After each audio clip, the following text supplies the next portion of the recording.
ici, au nom de tous les leaders, que ce qui s'est passé à l'Assemblée nationale, nous, les leaders de la coalition Yewwi Askan Wi, nous sommes à 200% en phase avec nos députés. C'est le mandat que le peuple sénégalais a donné à ses députés. Et c'est le mandat que nous leur donnons à eux-mêmes. N'oubliez pas que lors de la campagne, c'est nous les leaders qui avons fait le tour du Sénégal pour demander aux Sénégalais de voter pour nous. Nous avons assumé d'endosser la casquette de tête de liste, la casquette de membre de la liste nationale, chacun d'entre nous ici assis. Nous sommes aussi comptables que nos députés de tout ce qui se fera durant ce mandat. Et nous allons les accompagner pas à pas. Nous allons travailler avec eux tous les jours pour qu'ils soient les meilleurs députés possibles. Et que pour l'Assemblée nationale, reflète vraiment l'image d'une Assemblée nationale.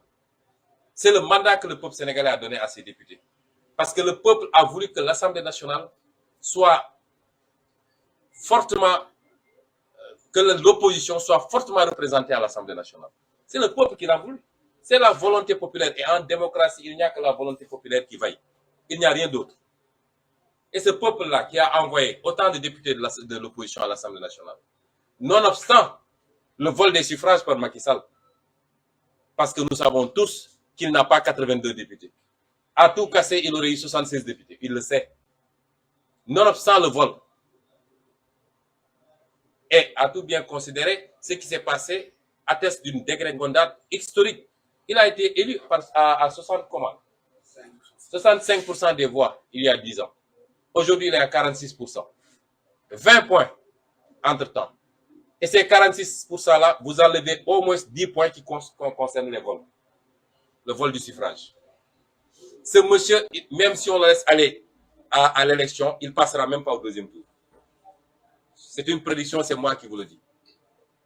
Mais nonobstant tout ça, le peuple a voulu qu'il y ait 82 députés de l'opposition, 2 non inscrits, plus un troisième maintenant, ce qui veut dire que l'opposition est désormais majoritaire à l'Assemblée nationale. Macky Sall est minoritaire, sans compter ce qui se passe à l'intérieur de son clan. Parce que s'il a nommé Amadou Ba, c'est parce que ça s'est imposé à lui, parce qu'il ne voulait pas avoir 2 fronts dans son groupe. Et tout le monde sait qu'Amadou Ba tient un certain nombre de députés qu'il arrose bien, et on parle au minimum d'une quinzaine.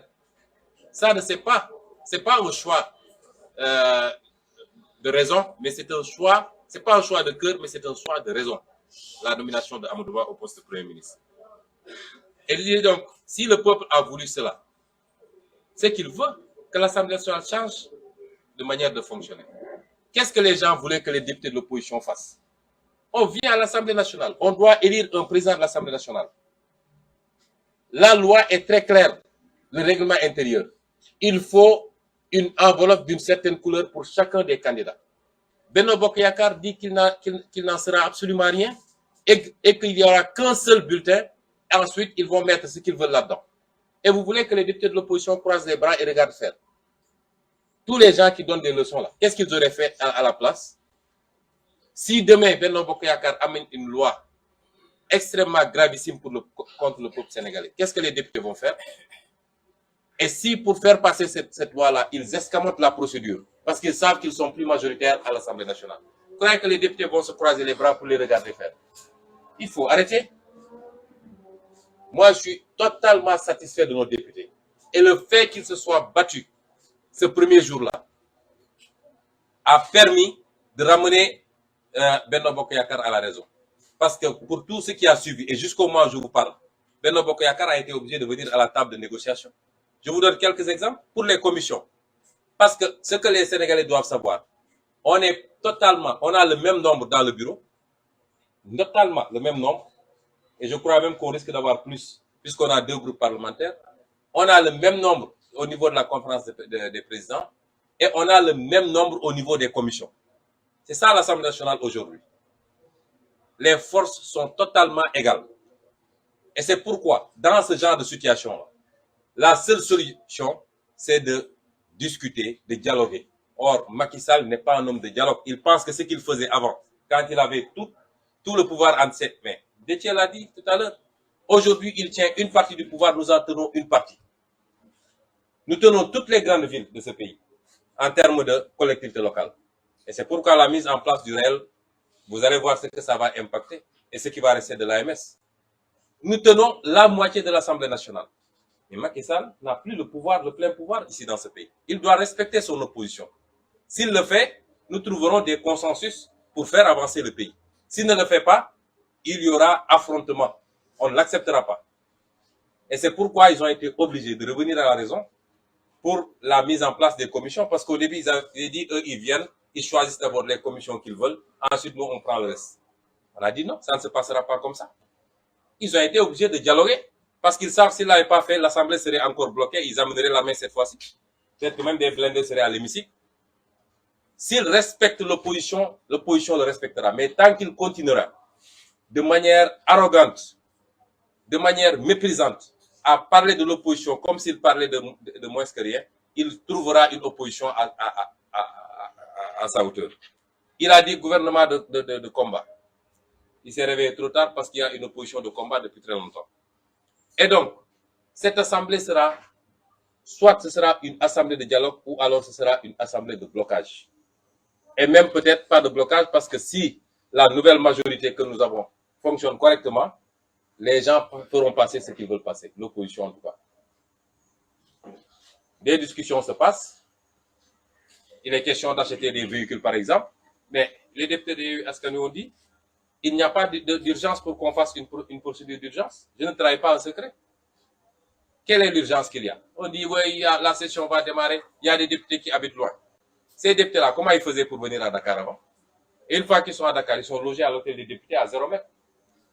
Toutes ces pratiques-là qui permettaient de donner des marchés à qui on veut, de les surfacturer et de bouffer de l'argent, c'est fini. Ça ne se passera plus comme ça. Parce qu'ils ont un questeur, nous avons un questeur. Et la loi a dit les questeurs. Il n'a jamais dit le questeur. Tout ce qui se fait doit se faire entre les deux questeurs. L'Assemblée sera gérée de manière transparente. Les finances de l'Assemblée, c'est moi qui vous le dis. C'est tapalé là et autres là. C'est fini dans l'Assemblée. Et c'est ça que le peuple sénégalais voulait. Et c'est pourquoi ils nous ont dit. Avant-hier, nous, conférence des leaders, nous avons demandé au président du groupe parlementaire, lorsqu'ils ont convoqué une réunion, de leur poser la question sur quelle base ils veulent donner 165 véhicules à des députés sortants. C'est illégal. La loi est très claire, le décret de 2021 et l'instruction. Aucun véhicule ne peut être donné si ça ne passe pas d'abord par la procédure de la réforme administrative. Et une fois que c'est réformé, on peut la vendre par adjudication. Et exceptionnellement, on peut le vendre par entente directe. Et en ce moment, celui qui avait le véhicule est prioritaire. C'est ça que la loi dit. Mais depuis des années, l'Assemblée nationale, à chaque fin de législature, on dit « mais auto ». Même le président de la République n'a pas le droit de donner des véhicules. Et pourtant, chaque jour, on dit « Macky a donné un véhicule 4x4 à tel, etc. » C'est des violations constantes. Et c'est des milliards. Les véhicules de l'Assemblée nationale ont coûté 161,5 milliards du moins. Compte non tenu des seconds véhicules des membres du bureau, du président, etc. 1,5 milliard, 5 ans, les véhicules sont encore intacts. Vous dites, on offre ça à des députés. Et des députés qui ont fait 2 mandats, 3 mandats consécutifs se retrouvent avec un parc automobile. C'est pas normal. Et c'est cette Assemblée nationale-là qu'on va imposer désormais. Et c'est comme ça qu'on gérera le pays le jour où on nous fera confiance. Moi, je l'ai dit, je rends mon véhicule de service, mon passeport diplomatique, parce que ça m'a été donné par rapport à une fonction. Je ne les garderai pas après ma fonction. On nous dit qu'ils ont amené un nouveau gouvernement de combat. Je crois qu'en résumé, en français, j'ai dit aux Sénégalais, n'attendez absolument rien de ce gouvernement. Amadou Ba a été ministre de l'économie et des finances pendant 7 ans. L'économie du Sénégal est par terre. Rien ne marche. À part la prévarication autour des ressources foncières, des ressources financières de ce pays, les exonérations indues, énormément de choses, si je devais énumérer ici. Nos députés les attendent à l'Assemblée nationale. Dans quelques temps, dans quelques semaines en tout cas, sera la session budgétaire. Toutes ces questions seront remises sur place. Nos députés l'attendent pour sa déclaration de politique générale. Et nos députés les attendent tous d'ailleurs, à commencer par Macky Sall, pour leur déclaration de patrimoine. Et tous les Sénégalais les attendent pour qu'ils déclarent leur patrimoine. Et les Sénégalais seront ébahis de voir comment des Sénégalais sont riches, alors qu'ils n'ont exercé que des fonctions publiques. Et ce gouvernement-là ne réglera pas les problèmes des Sénégalais. Je l'avais dit en 2019, je le redis. Le coût de la vie, le coût du loyer, le chômage des jeunes, le problème des soins médicaux, l'école, l'université, rien ne changera parce que à la base, Macky Sall a raté les choses depuis 2019. Il n'a aucune vision. Il n'a pas su construire un pays et une économie. Il s'est trompé de priorité et ce qui fait qu'aujourd'hui, dès qu'il y a un petit problème au niveau international, le Sénégal est enrhumé. Parce qu'on n'a pas bâti d'économie, on n'a pas investi sur l'agriculture, ni sur la pêche, ni sur l'élevage. On n'a pas investi sur l'industrialisation de ce pays. Et vous pensez qu'on peut développer un pays avec des infrastructures tapes à l'œil qui cachent des dettes colossales que même nos petits-enfants devront payer après. Même si vous ameniez un ange qui tombe du ciel, vous le mettez Premier ministre, ça ne changera rien. C'est pourquoi je dis aux Sénégalais, tout ça, c'est des débats qui ne vous concernent pas. Faisons focus sur 2024 pour que Macky Sall, la page Macky Sall soit définitivement tournée. Macky Sall, on lui donnerait 50 mandats qu'il ne fera absolument rien du pays parce qu'il n'a ni la vision, ni l'ambition, mais surtout le patriotisme qu'il faut pour poser les vrais débats par rapport à des partenaires qui essaient de nous imposer chaque jour de mauvais choix. Il n'a pas ce courage, il n'a pas cette vision. Je terminerai par le cas de Barthélémy Diaz pour appeler le peuple sénégalais à savoir défendre ses mandats. Parce que lorsque le peuple choisissait de confier les rênes de la plus grande ville du Sénégal, la capitale du Sénégal, la ville de Dakar, à Barthélémy Diaz, il l'a fait en connaissance de cause. Le peuple savait que Barthélémy Diaz a été accusé de causer blessure volontaire. Le peuple savait qu'il y avait une procédure judiciaire, mais le peuple a voulu lancer un signal. C'est de dire que nous savons que c'est un complot politique. Nous ne croyons pas et nous allons lui confier un mandat. Parce que si le peuple était convaincu de la culpabilité de Barthélémy Diaz, il n'aurait pas voté pour lui. Aucun peuple ne voterait pour des assassins.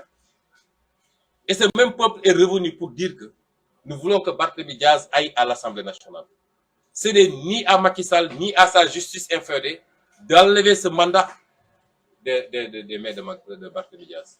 Et c'est pourquoi je dis, ce n'est pas des questions judiciaires. C'est vrai, l'Assemblée nationale aurait dû empêcher cela.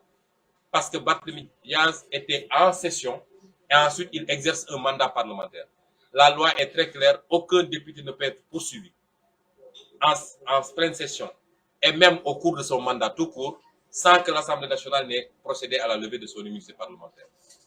Et nous sommes encore dans les poursuites. Mais moi je dis que ce n'est ni une affaire d'Assemblée nationale, ni une affaire de justice. Dans ce pays-là, avec Macky Sall, il n'y a qu'une chose qui fonctionne. Parce qu'il n'en a cure de la loi.